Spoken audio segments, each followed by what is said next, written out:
What if you could just ask an AI to hack a computer chip? Well, we're about to dive into a story that sits right at that incredible and kind of scary intersection of AI and hardware security. It's a story where a simple conversation with an AI led to a pretty groundbreaking security breach. Okay, so let's just jump right in with a question that, until very recently, sounded like it was straight out of a science fiction movie. Could you actually tell an AI to secretly sabotage a piece of hardware while it's still on the drawing board? The answer, and this is the wild part, is yes. A recent paper showed how a general-purpose AI, not so different from the ones many of us are playing with every day, was guided to slip a malicious vulnerability deep inside a complex computer chip. Now, before we get any deeper, we've got to be on the same page about the target here. It's something called a hardware Trojan. The best way to think about it is like this. You're building a super secure bank vault. A hardware Trojan is like one of the engineers secretly building a hidden unlockable door right into the vault's design. The vulnerability is literally baked into the structure itself. So if you want to teach an AI how to build one of these secret backdoors, it first has to understand the blueprints, right? And that right there is where you hit the first massive wall. And look, the researchers, they didn't go easy on themselves. They chose a really tough target, the CVA-6. This is a sophisticated, modern processor that can run Linux. We're not talking about a simple chip from a calculator here. This is the kind of complex brain you find in serious electronics. To give you a sense of the scale of this thing, the design for this single processor is spread across 96 different files. Imagine a 96-chapter instruction manual just for one chip. And all told, those 96 chapters have more than 28,000 lines of highly technical code. It's just an enormous, sprawling digital blueprint. So, the question you're probably asking is the same one I was. Okay, so just copy and paste all that code into an AI and tell it to find a problem, right? Well, not so fast. It turns out AIs have a very specific weakness. It's called the context window. Think of it like an AI's short-term memory. Trying to feed it all 28,000 lines of code at once is like trying to explain the entire plot of a movie to someone who can only remember the last 10 seconds of whatever you said. The information just gets lost. It's impossible. But this is where the story gets really clever. The researchers looked at this limitation, this big weakness, and they figured out how to turn it into the master key for the entire attack. They had this aha moment.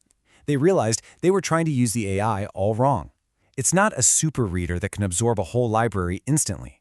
Instead, they decided to treat it like an expert consultant, a guide who already knows the terrain and can just point you in the right direction. The strategy was this beautiful two-step process. First, just talk to the AI. Ask it big picture questions to get it to tell you which one of those 96 files is the one you should care about.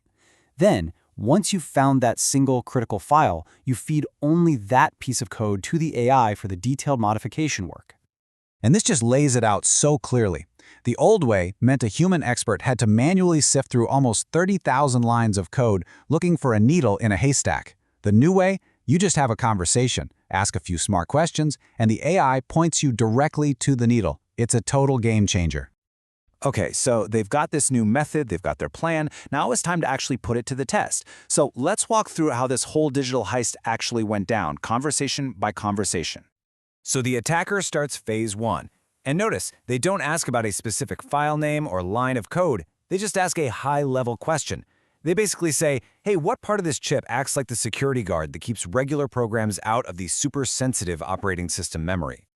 And bam! Just like that, the AI, our expert guide, knows exactly what they're talking about. It points them right to the correct component, the Memory Management Unit, or MMU. In one move, they've gone from 96 files down to the one that really matters. Now it's time for phase 2. The attacker gives the AI the code for only the MMU, which fits perfectly in its memory. And the next instruction is way more focused. It's like, okay, inside this code, find me the specific alarm system that goes off when someone tries to break in. Once the AI pinpoints the exact digital tripwire, the attacker gives the final command. Okay, right there, I want you to rig it. Modify that code to disable the alarm, but only when my secret trigger signal is active. The AI then just rewrites the hardware's code, planting the Trojan.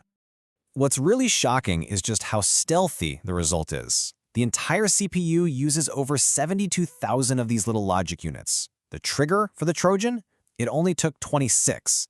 And the malicious part itself, the payload, a tiny 4 units. It's like changing just 4 single grains of sand on a massive beach.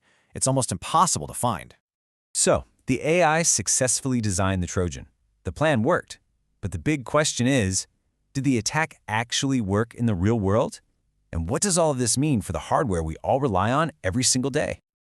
Oh, it worked all right. The researchers actually manufactured the chip with the AI's malicious code inside, and the attack was a complete success. When they activated the hidden trigger, the Trojan let a normal, low-level program write data into the most protected part of the computer's memory, which caused a total kernel panic and crashed the entire system. But here's the twist in the story. This incredible technique is a true double-edged sword.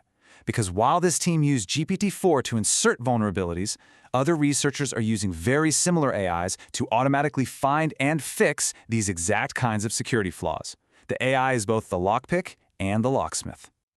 So what this really tells us is that we've just entered a whole new kind of arms race in cybersecurity, one that's being fought by artificial intelligence on both sides. And it leaves us with this fascinating and maybe a little unsettling question to think about. When AI can both build our digital fortresses and crack them wide open, who or what is ultimately in control?